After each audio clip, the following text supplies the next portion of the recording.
একটু জোরে বলেন। নির্মাতা হিসেবে আমার এটা তৃতীয় ছবি।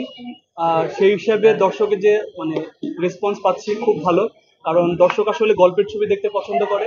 আমি সেরকম একটা গল্পের ছবি প্রকাশ করার চেষ্টা করেছি, এবং কালকে অনেকেই আমাকে ঢাকার বাইরে থেকে ফোন করেছে যে আমাদের ঢাকার বাইরে ছবিটা এখন আসেনি, সিঙ্গেল স্ক্রিনে কবে আসবে। আমরা বললাম যে আপনাদের এই ভালোবাসার জন্যই আমরা দ্বিতীয় সপ্তাহে আমরা ঢাকার বাইরে ছবিটা নিচ্ছি। দর্শক রেসপন্স যারা যারা দেখেছে তাদের কাছ থেকে ভালো পেয়েছি। ভাইয়া আপনার সিনেমাটা সাইকো থ্রিলার সিনেমা, এই জনরার সিনেমা বানাতে কিন্তু অনেক পরিশ্রম করতে হবে, অনেক মিউজিক থেকে শুরু করে ব্যাকগ্রাউন্ড সেট অনেক কিছু আয়োজন আছে। এই আয়োজনটাকে আপনি পরিপূর্ণ করতে পেরেছেন, গল্প যেটা উপস্থাপন করতে চেয়েছিলেন ওটাকে পরিপূর্ণ আপনি করতে পেরেছেন। হ্যাঁ, কারণ পরিচালকের আসলে অনেক চিন্তা থাকে যে আমি যে গল্পটা বলতে চাই সেই গল্পটা আসলে পর্দায় বা মানুষ কিভাবে এটাকে বিশ্বাস করবে, সেই বিশ্বাসের জায়গায় আমি খুব চেষ্টা করেছি, এবং চেষ্টার জায়গায় কখনো ত্রুটি রাখিনি। আশা করি একটা ভালো কিছু হবে, এবং দর্শক অলরেডি প্রথম দিন দেখে ফেলেছে। সেই জায়গায় আমার কাছে মনে হয়েছে কিছু কিছু জায়গায় যে না, আমি আমার যে চেষ্টাটা করেছি সেই চেষ্টার জায়গায় সফল হয়েছি।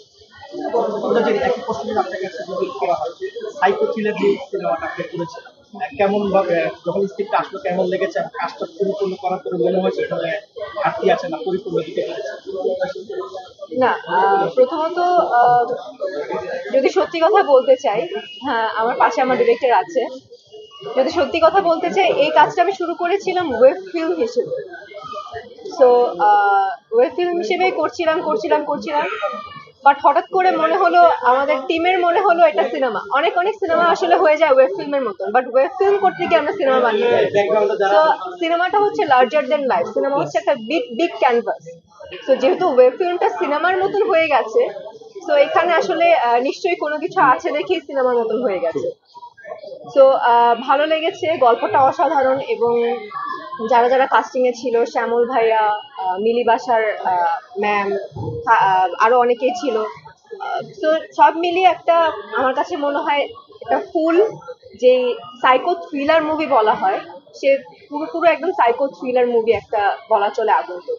তো আগন্তুক আসলে দেখলেই বোঝা যাবে যে কেমন আমরা বানাতে চেয়েছি, কিংবা আদৌ কি বানাতে পেরেছি কিনা, কিংবা এখনকার বাংলাদেশের প্রেক্ষাপটে যায় কিনা, এটা আসলে দেখলেই বোঝা যাবে।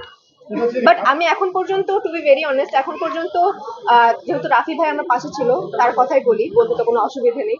তুফানের পরপর আসলে আগন্তুকেরই অবস্থান আমি যতদূর শুনতে পাচ্ছি। তো it's a very big thing for us. চলে এসেছে আমাদের গল্পের হিরো। তো দ্যাটস ইট। একটা বিষয় একটু জানতে চাই, সেটা হচ্ছে যে যেহেতু বললেন যে ওয়েব ফিল্ম করার জন্য আমরা প্রথমে প্ল্যান করেছিলাম, পরে আসলে সিনেমাতে পরিণত হয়ে গেছে। জি জি। এখন সেক্ষেত্রে হচ্ছে সিনেমাটি এখন কম্পিটিটিভ মার্কেট, ঈদে 5টি সিনেমা মুক্তি পেয়েছে। সেক্ষেত্রে যদি বলি যে তুফান হচ্ছে বড় ক্যানভাসে বড় বাজারের একটা সিনেমা,